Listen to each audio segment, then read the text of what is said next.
Bonjour et bienvenue dans cette vidéo comparative entre le Congo-Brazzaville et le Congo-Kinshasa. Les deux pays sont situés en Afrique centrale et partagent une frontière commune, mais ont des différences significatives. Commençons par la taille et la population. Le Congo-Brazzaville est beaucoup plus petit que le Congo-Kinshasa, avec une superficie d'environ 342 000 km² contre environ 2,34 millions de km² pour le Congo-Kinshasa. En termes de population, le Congo-Kinshasa est beaucoup plus grand avec environ 90 millions de personnes, tandis que le Congo-Brazzaville a une population d'environ 5 millions de personnes. Passons maintenant à l'histoire.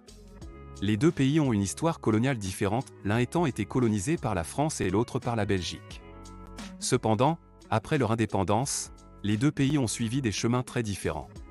Le Congo-Kinshasa a connu une instabilité politique et des conflits armés, tandis que le Congo-Brazzaville a connu une stabilité relative qui sera interrompue notamment par des coups d'État à répétition et une gestion de l'État fondée sur une idéologie purement ethnique.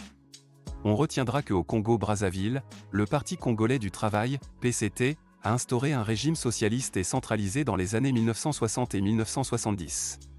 Le président Mariane Gouabi a été assassiné en 1977, entraînant une période d'instabilité politique et de violence. Une conférence nationale en 1991 a instauré une démocratie multipartite, mais une guerre civile en 1997 a vu la victoire du général Denis Sassou Nguesso, qui dirige le pays depuis lors. Au Congo-Kinshasa, une crise politique et une guerre civile ont éclaté peu de temps après l'indépendance en 1960. Le général Mobutu Sese Seko a pris le pouvoir lors d'un coup d'État en 1965 et a établi un régime autoritaire qui a duré plus de 30 ans. Laurent-Désiré Kabila a renversé Mobutu en 1997 lors d'une guerre civile et a renommé le pays République démocratique du Congo. Kabila a été assassiné en 2001 et son fils Joseph Kabila lui a succédé jusqu'en 2019, date à laquelle il a été remplacé par Félix Tshisekedi à la suite d'élections contestées. La RDC a été marquée par des conflits armés et des crises humanitaires à grande échelle. Économie. Les deux pays ont des économies qui dépendent fortement des ressources naturelles telles que le pétrole, le cuivre et le cobalt.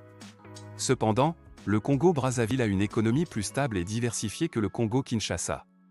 Le Congo-Brazzaville a également réussi à maintenir une croissance économique positive ces dernières années. Le taux d'alphabétisation. D'après le rapport de droits de l'homme en 2018, le taux d'alphabétisation au Congo-Brazzaville est relativement élevé de 89% chez les hommes et 84% chez les femmes. Par contre au Congo-Kinshasa il est de 21% chez les hommes, et 41% chez les femmes d'après le rapport de l'UNICEF publié en 2017. Démocratie et liberté d'expression. Selon le classement 2022 de l'économiste Intelligence Unie, les deux pays auraient un type de régime autoritaire. En ce qui concerne les langues, les deux Congos ont pour langue officielle le français, et ont plusieurs langues nationales communes. Enfin, les deux pays ont des cultures diverses et riches. Le Congo-Kinshasa est célèbre pour sa musique et sa danse couramment appelée le dombolo et le mopacho au Congo-Brazzaville. En conclusion, bien que les deux pays partagent une frontière commune et ont une culture similaire, ils ont suivi des chemins très différents depuis l'indépendance. Le Congo-Kinshasa est beaucoup plus grand et peuplé, mais il a connu des conflits et des instabilités politiques, tandis que le Congo-Brazzaville a maintenu une relative stabilité et une croissance économique positive. Les deux pays ont des cultures riches qui méritent d'être explorées. Merci de nous avoir suivis dans cette vidéo comparative entre le Congo-Brazzaville et le Congo-Kinshasa. Si vous avez aimé cette vidéo, n'hésitez pas à appuyer sur la touche aimer et à la partager avec vos amis et votre famille.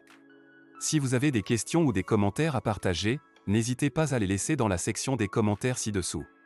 Je vous remercie d'avoir regardé cette vidéo jusqu'au bout, et je vous dis à bientôt pour de nouvelles aventures.